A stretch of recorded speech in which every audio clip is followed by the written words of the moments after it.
L'école du dimanche avec Albert.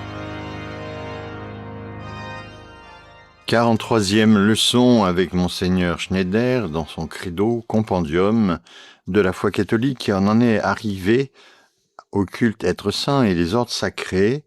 Les ordres mineurs sont-ils enracinés dans le diaconat ? Eh bien oui, en principe, le principe du service auxiliaire dans la liturgie est sûrement impliqué et exprimé par le diaconat sacramentel et la sagesse divine a imprimé le caractère de divisibilité aux fonctions liturgiques qui ne sont pas strictement sacerdotales, laissant l'Église libre de distribuer de manière non sacramentelle et selon les besoins et circonstances les différents aspects du diaconat qui se trouvent dans les ordres inférieurs ou mineurs, en particulier les ministères de lecteurs et d'acolytes, c'est-à-dire servants d'autel. Les services de lecteurs et d'acolytes que l'on peut recevoir, après un motu proprio de Paul VI du 15 août 1972, sont-ils propres au sacerdoce commun des laïcs ? Eh bien non. Déjà dans l'Ancien Testament, Dieu a établi le principe selon lequel ceux qui accomplissent un service dans un culte public, même un service très humble, doivent recevoir une désignation stable ou sacrée, principe conservé dans la désignation par l'Église des ministres sacrés selon des rites spéciaux d'ordination. Les services de lecteurs, d'acolytes n'ont donc jamais été compris comme un exercice du sacerdoce commun des laïcs. L'Église a-t-elle alors maintenu ce principe du culte divin depuis le commencement ? Eh bien oui. Les apôtres ont conservé ce principe en établissant par révélation divine l'ordre des diacres analogue aux Lévites de l'Ancien Testament. Le disciple des apôtres, le pape Clément Ier, mort en 97, en témoigne. Nous devons faire avec ordre tout ce que le Maître nous a ordonné d'accomplir en des temps déterminés. Or, il nous a prescrit de nous acquitter des offrandes du culte, non de les effectuer au hasard et sans ordre. Il a déterminé lui-même, en son souverain bon plaisir, où et par quel ministre nous devions nous en acquitter, afin que tout se fasse saintement selon son bon plaisir et soit ainsi agréable à sa volonté. Aux grands prêtres sont attribuées les fonctions liturgiques qui lui sont réservées. Les prêtres ont leur place propre, les lévites leur ministère propre, ce qu'on appelle la diaconia, et le laïc est lié par les lois le concernant. C'est donc dans l'Épître aux Corinthiens, le chapitre 40 de Saint Clément de Rome. Un laïc marié peut-il recevoir des ordres mineurs ? Eh bien oui, comme cela était déjà envisagé par le Concile de Trente, s'il ne se trouve pas sur le lieu de clerc dans le célibat pour faire les fonctions des 4 ordres mineurs, on pourra mettre en leur place des hommes mariés qui soient de bonne vie, capables de s'acquitter de ces fonctions, pourvu qu'ils n'aient pas été mariés 2 fois et qu'ils aient la tonsure et portent l'habit clérical dans l'Église. Quel pouvoir et quel droit confère l'ordre des sous-diacres ? Le pouvoir de présenter le calice à l'autel, de chanter l'épître pendant la messe solennelle et de purifier les linges d'autel. Alors quel pouvoir et quel droit confère l'ordre des diacres ? Eh bien, en tant que ministère de service, le diaconat donne le pouvoir d'assister le prêtre pendant la messe solennelle, de chanter l'évangile, de prêcher l'homélie, de porter l'Eucharistie aux malades et d'assister canoniquement au mariage. La tradition constante de l'Église les considérait aussi comme des ministres extraordinaires du baptême solennel et de la Sainte Communion pendant la messe en cas de nécessité. Tandis que le nouveau Code de droit canon considère le diacre comme un ministre ordinaire de ceux-ci, ainsi que la bénédiction eucharistique solennelle avec l'ostensoir et le ciboire. Et on retrouve ça donc en particulier dans le canon 943.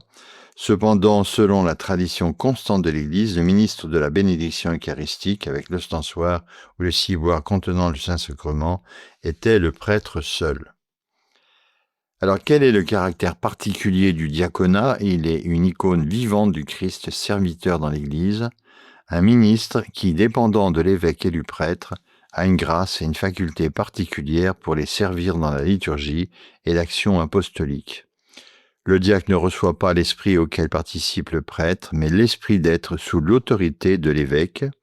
C'est ce qu'on trouve dans la tradition apostolique, le numéro 8. Alors, à quel pouvoir spirituel ou office, qu'on appelle les munera, du sacerdoce, le diacre participe-t-il? Comme il n'est pas prêtre, le diacre ne participe pas à l'office de sanctification, le munus sanctificandi au sens propre. Pourtant, il participe plus largement à l'office d'enseignement, le munus docenti, en ce sens qu'il peut annoncer l'évangile et prêcher. Il y a une différence entre la nature du sermon d'un évêque et d'un prêtre, d'une part, et celle du diacre, d'autre part. Comme le diacre ne prêche que per modum categisandi, sous la forme d'une catéchèse, instruction rudimentaire, alors que l'exposé doctrinal de l'évangile et de la foi appartient proprement à l'évêque et au prêtre. De même, le diacre participe à la fonction de gouvernement, le munus regendi, comme appartenant à la hiérarchie de l'Église, mais seulement comme coopérateur de l'évêque et du prêtre. Alors le diacre est-il donc substantiellement différent de tout service rendu par les laïcs? Et oui, parce qu'un diacre n'est pas un laïc. En tant que degré de l'ordre sacré, le diaconat imprime un caractère et communique une grâce sacramentelle spécifique. Le caractère diaconal est le signe configuratif et distinctif qui, gravé dans l'âme de façon indélébile, configure celui qui est ordonné au Christ, qui s'est fait diacre, c'est-à-dire serviteur de tous. Alors, quel pouvoir précis de gouvernement les diacres exercent-ils que les laïcs ne peuvent exercer? Alors, certains pouvoirs limités de gouvernement ou de juridiction en raison de leur ordination, par exemple, obtenir des postes exigeant le pouvoir d'ordre, être nommé juge diocésain, même juge unique, et conférer certaines dispenses, comme le rappelle le Code de droit canonique dans un certain nombre de ses numéros. Quel pouvoir et quel droit confère l'ordre des prêtres? Eh bien, le sacerdoce donne le pouvoir de célébrer le sacrifice de la messe, d'absoudre les fidèles de leurs péchés, d'administrer les sacrements et les sacramentaux non réservés aux évêques, de prêcher, de bénir les personnes et les objets et de présider les assemblées de fidèles. Alors, quels sont les pouvoirs et les droits conférés par la consécration à l'épiscopat, c'est-à-dire évêque? L'épiscopat donne la plénitude du sacerdoce, comme le rappelle le Code de droit canon, le numéro 835, avec le pouvoir de, premièrement, conférer le sacrement de l'ordre, le pouvoir d'ordre, deuxièmement, de conférer le sacrement de confirmation, troisièmement, être maître et juge de la foi, de la morale dans son diocèse, quatrièmement, assister au concile, cinquièmement, bénir les abbés et les abbesses, sixièmement, consacrer les vierges, septièmement, consacrer les huiles saintes, en premier lieu le Saint-Crème, pendant la messe chrismale, les églises, les autels, les cloches d'église, les vases sacrés. Huitièmement, assurer la juridiction sur les églises locales, ce qu'on appelle les diocèses, lorsqu'il y est légitimement désigné. Le pape possède-t-il un pouvoir d'ordre supérieur à celui d'un évêque? Eh bien non, important de le dire. Tous les évêques sont égaux, unus inter pares, au pape dont le caractère et les pouvoirs épiscopaux, mais le pape a une juridiction immédiate et universelle sur toute l'Église. En quoi le pouvoir de juridiction diffère-t-il du pouvoir d'ordre? Très important, cette distinction. Alors, premièrement, le pouvoir de juridiction est conféré par un supérieur, mais le pouvoir d'ordre est conféré par le sacrement. Deuxièmement, le pouvoir de juridiction peut être limité ou révoqué, mais le pouvoir d'ordre adhère l'âme et ne peut être perdu. Troisièmement, le pouvoir de juridiction confère l'autorité légale de régner sur une partie des baptisés, mais le pouvoir d'ordre confère la capacité spirituelle de conférer validement les sacrements.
Alors on continue à nous instruire avec Monseigneur Schneider dans son très beau credo, Compendium de la foi catholique. L'administration des ordres sacrés. Eh bien, qui est le ministre du sacrement de l'ordre? Eh bien, l'évêque est le seul ministre de ce sacrement. Qui peut servir comme ministre extraordinaire de certains ordres mineurs? Lorsqu'il est délégué par l'autorité ecclésiastique compétente, un prêtre peut conférer la tonsure, donner les ordres mineurs et probablement le sous-diaconat. Dans le passé, les abbés avaient également le privilège de conférer la tonsure et les ordres mineurs sur leur sujet. De quel évêque un candidat peut-il recevoir les ordres sacrés? Eh bien, il doit les recevoir de son propre ordinaire local, sauf s'il a la permission écrite, ce qu'on appelle les lettres dimissoriales, d'être ordonné par un autre évêque, ou s'il y a un état de nécessité objective et exceptionnelle, par exemple une persécution ou une crise extraordinaire dans l'Église, comme ça avait été le cas pour le saint curé d'Ars qui avait été ordonné par l'évêque de Grenoble et non par celui de Lyon. Quelles sont les conditions préalables les plus importantes pour recevoir des ordres sacrés validement et licitement? Alors, très important de le savoir, le candidat doit être un homme. Deuxièmement, être baptisé et confirmé. Être d'un âge et d'une maturité suffisant.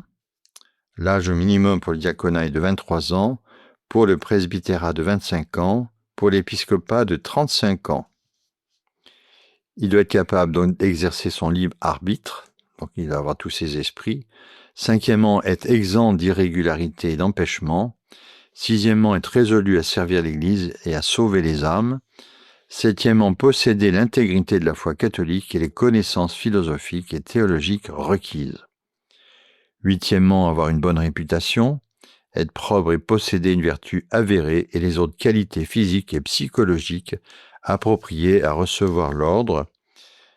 Donc le droit canon le précise, le canon 1029, et neuvièmement, être exempt de tendances homosexuelles avérées. C'est le pape Benoît XVI qui a approuvé cette norme de la Congrégation pour l'éducation catholique, selon laquelle l'Église ne peut admettre au séminaire ou dans les ordres sacrés ceux qui pratiquent l'homosexualité présentant des tendances homosexuelles profondément enracinées ou soutiennent la prétendue culture homosexuelle. C'était une instruction sur les critères du discernement vocationnel à l'égard de ces personnes en vue de l'admission au séminaire et aux ordres sacrés du 31 août 2005. Alors, qu'est-ce qui peut maintenant empêcher un homme de recevoir l'ordination sacramentelle? Alors, un empêchement, c'est-à-dire un obstacle canonique qui l'empêche de recevoir validement, par exemple, et empêcher tout homme qui souffre d'une maladie mentale ou psychologique, évidemment, s'est rendu coupable d'hérésie, d'apostasie, de schisme, vit dans un mariage seulement civil, quatrièmement, a commis un homicide volontaire, a procuré un avortement achevé ou y a coopéré positivement, a tenté de se suicider, s'est volontairement mutilé ou a gravement mutilé une autre personne, huitièmement, a simulé un acte d'ordre réservé aux prêtres ou aux évêques. Alors, quelles sont les cérémonies non sacramentelles remarquables dans l'ordination sacerdotale? Eh bien, premièrement, le fait que l'évêque revêt les candidats des vêtements liturgiques propres. Deuxièmement, la consécration des doigts et de la paume de chaque main des futurs prêtres avec l'huile sainte. Troisièmement, dans le rite traditionnel, l'imposition des mains avec les paroles « Recevez l'Esprit Saint, ceux à qui vous remettrez les péchés leur seront remis, à ceux à qui vous les retiendrez, ils leur seront retenus. »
Alors, quels sont maintenant les effets des ordres sacrés, avec toujours Monseigneur Schneider dans son credo? Alors, quels sont les 4 effets de ce sacrement? Alors, le sacrement de l'ordre confère les pouvoirs spirituels spéciaux, imprime un caractère indélébile à l'âme, augmente la grâce sanctifiante, confère une grâce sacramentelle spéciale donnant droit aux grâces nécessaires aux fonctions et devoirs de chaque ordre. Alors, quelles sont les obligations imposées par le sacrement de l'ordre? Eh bien, le bénéficiaire est obligé de mener une vie sainte et les ordres de sous-diacres et supérieurs obligent à réciter quotidiennement l'office divin, ce qu'on appelle la liturgie des heures, autrefois le bréviaire, et à observer la continence parfaite et perpétuelle. Les laïcs catholiques ont-ils des devoirs envers le sacrement de l'ordre? Eh bien, outre les devoirs du 4e commandement, ils doivent respecter la dignité sacerdotale, aider les vocations en faisant l'aumône, ne jamais décourager les vocations aux ordres sacrés, ni encourager les inaptes à les rechercher. 4e, prier que Dieu envoie de bons et saints prêtres à son Église. Alors maintenant, l'impossibilité du sacerdoce féminin. Est-il possible pour les femmes de recevoir les ordres sacrés? Eh bien non. Par la volonté de Dieu et la constitution irréformable de l'Église, seuls les hommes baptisés, confirmés, peuvent recevoir le sacrement de l'ordre qui les configure au sacerdoce éternel de l'homme-dieu, Jésus-Christ, époux de l'Église, son épouse, et leur permet de le représenter sacramentellement comme père spirituel. Alors que font ceux qui réclament l'ordination des femmes dans le clergé catholique? Eh bien, ils s'opposent à l'ordre divinement établi des 2 sexes, ayant chacun sa propre mission spéciale. Deuxièmement, rejettent la constitution hiérarchique de l'Église. Troisièmement, dénigrent la dignité unique de la femme chrétienne qui consiste principalement dans la maternité tant naturelle que spirituelle. Alors pourquoi une femme ne peut-elle pas être ordonnée prêtre? Eh bien parce que ce serait contraire à la fois à l'écriture et à la tradition, car cela n'a jamais été fait dans l'ancienne loi ni dans la nouvelle. Deuxièmement, incompatible avec la signification sponsale, donc d'époux du sacerdoce, par laquelle un homme représente et perpétue la présence du Christ, époux de l'Église. Troisièmement, opposé à l'ordonnance juste des sexes, selon laquelle le chef de tout homme c'est le Christ, le chef de la femme c'est l'homme. Il n'est permis à aucune femme d'enseigner ni de prendre autorité sur l'homme. Quatrièmement, impossible étant donné l'enseignement infaillible de l'Église, selon lesquels les femmes ne peuvent pas être ordonnées. Notamment, on se reportera au pape Jean-Paul II dans Ordinatio Sacerdotalis, qui parlait donc ex cathedra.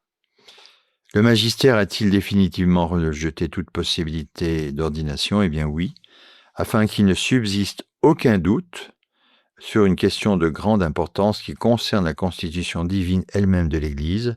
Je déclare, en vertu de ma mission de confirmer mes frères, que l'Église n'a en aucune manière le pouvoir de conférer l'ordination sacerdotale à des femmes et que cette position doit être définitivement tenue par tous les fidèles de l'Église. Donc c'est le Jean-Paul II qui se prononçait donc dans ce document Ordinatio Sacerdotalis. Alors, est-ce qu'on peut appeler la Bienheureuse Vierge Marie un prêtre? Eh bien non. L'Église a même interdit les œuvres artistiques qui pourraient donner une telle impression. Après mûr examen, les cardinaux, éminents inquisiteurs généraux du Saint-Office, ont décidé que les images de la Bienheureuse Vierge Marie portant des vêtements sacerdotaux ne sont pas appropriées. C'était dans les actes du Saint-Siège, l'année 1916, à la page 146. Alors, quel est le vrai caractère de la grandeur de Notre-Dame? Sa dignité de Mère de Dieu est incomparablement plus élevée que celle de toute autre créature humaine ou angélique, et fait d'elle aussi la Mère de l'Église et l'unique coopératrice dans le sacrifice aimant de son Fils divin. Elle est donc le membre le plus noble du sacerdoce commun et royal de l'Église et non du sacerdoce ministériel. Alors, est-ce que les femmes peuvent néanmoins recevoir l'ordre des diacres? Eh bien non, le sacrement de l'ordre est un sacrement conféré en 3 grades. L'ordination sacramentelle des femmes diacres contredirait donc toute la tradition de l'Église universelle, tant orientale qu'occidentale, et violerait son ordre divin, puisque le Concile de Trente définit dogmatiquement que l'Église possède une hiérarchie établie par disposition de Dieu, laquelle se compose d'évêques, de prêtres et de ministres, c'est-à-dire en tout cas aussi de diacres. N'y a-t-il pas eu des diaconesses dans l'Église primitive? Ça fait l'objet de recherches historiques récentes. Pendant les 5 premiers siècles de l'Église, il n'y a aucune trace de diaconesse en Occident. Et bien que le terme apparaisse en Orient, ces femmes n'avaient manifestement pas reçu le sacrement de l'ordre. La diaconesse ne bénit pas et elle n'accomplit aucune des choses que font les prêtres et les diacres, mais elle s'occupe des portes et assiste les prêtres lors du baptême des femmes par souci de décence. C'était dans la Constitution des apôtres, le livre 8, le chapitre 28. La diaconesse n'était évidemment pas une femme exerçant la fonction de diacre, mais plutôt une fonction ecclésiastique complètement différente. Alors, qui a rempli ce rôle historique de la dénommée diaconesse? Eh bien, la femme dirigeant une communauté monastique de femmes était aussi appelée parfois diaconesse. Il en était de même des vierges consacrées qui avaient fait vœu de chasteté. Au début du Moyen-Âge, en Gaule, les abbesses ou épouses de diacres étaient aussi appelées diaconissées, par analogie avec le cas des épouses de prêtres, presbytéracées, et même d'évêques, épiscopacées. Au Moyen-Âge, les religieuses des ordres infirmiers et enseignants remplissaient également les fonctions de diaconesse, tout comme les femmes instituées veuves ou abbesses, toujours sans aucune, évidemment, ordination. Alors, est-ce que l'Église a le pouvoir d'ordonner les femmes au diaconat sacramentel? Eh bien non, l'Église n'a pas pouvoir d'élever ou de déclarer un office ecclésiastique non sacramentel, comme la diaconesse historique, au rang de sacrement tripartite des ordres sacrés. Alors, les pères de l'Église se sont-ils opposés à un diaconat sacramentel des femmes? Eh bien oui. L'exemple le plus explicite remonte au IVe siècle, parce que l'apôtre mentionne les femmes après les diacres, voire la première Timothée. Les montanistes, les adeptes de Montan, saisissent l'occasion favorable à l'hérésie et soutiennent avec une vaine arrogance que les diaconesses doivent être ordonnées. Et cela tout en sachant pourtant que les apôtres ont choisi 7 hommes pour être diacres. N'était-il pas possible de trouver une femme convenable alors, quand nous lisons qu'il y avait de saintes femmes avec les 12 apôtres? Mais l'apôtre ordonne que dans l'assemblée liturgique officielle de l'Église, les femmes se taisent. Alors les femmes devraient-elles recevoir les ordres mineurs ou exercer le service de lecteur et d'acolyte? Eh bien oui, depuis le pape François. Récemment, la pratique ininterrompue et universelle de l'Église interdisait aux femmes le service liturgique de lecteur et d'acolyte, et le droit canonique interdisait également aux femmes de recevoir les ordres mineurs et le ministère de lecteur et d'acolyte. Elles peuvent aussi recevoir donc le ministère de catéchiste. Quelle raison théologique profonde fait que les femmes ne doivent pas recevoir ces ordres, ni exercer le service de lecteur et d'acolyte? Donc cela est maintenant obsolète. Les ordres mineurs ainsi que les fonctions de lecteur et d'acolyte sont enracinées dans le diaconat, partie constitutive du sacrement de l'ordre qui est réservé aux hommes, mais ces ordres mineurs maintenant donc sont réservés aussi aux femmes. Alors le Saint-Siège a-t-il récemment cherché à changer cette tradition universelle? Et oui, par une rupture et manifeste avec la tradition liturgique ininterrompue de l'Église d'Orient et d'Occident, le pape François a modifié le code de droit canonique en 2021 pour admettre les femmes au ministère institué de lecteurs et d'acolytes. C'est le motu proprio Spiritus Domini du 10 janvier 2022 dans la révision du canon 230, paragraphe 1. Donc c'était une rupture qui avait déjà été tolérée dans la pratique de ses prédécesseurs, le pape Paul VI, Jean-Paul II et Benoît XVI. À l'avenir, le Saint-Siège doit sans aucun doute peut-être réparer cette rupture sans précédent avec la pratique universelle de l'Église, mais je pense que c'est pas pour demain. Alors, qui est représenté par ceux qui remplissent un rôle liturgique dans un sanctuaire? Eh bien, tous les ministres de l'Église représentent le Christ et signifient des degrés de son service, de son sacerdoce et de sa principalité. Leurs divers services sont donc accomplis par des hommes ordonnés ou en leur absence par leurs délégués, des lecteurs, des servants d'autel, de sexe masculin. Alors que représentent les autres fidèles pendant le culte liturgique? Ils représentent et expriment le sacerdoce commun pendant la liturgie et sont donc rassemblés en dehors du sanctuaire dans la nef de l'église. On continuera donc à regarder ce credo, ce beau catéchisme de Monseigneur Schneider, un compendium de la foi catholique. Bonne semaine à tous et que le nom du Seigneur soit béni, au nom du Père et du Fils et du Saint-Esprit. Bonne semaine à tous.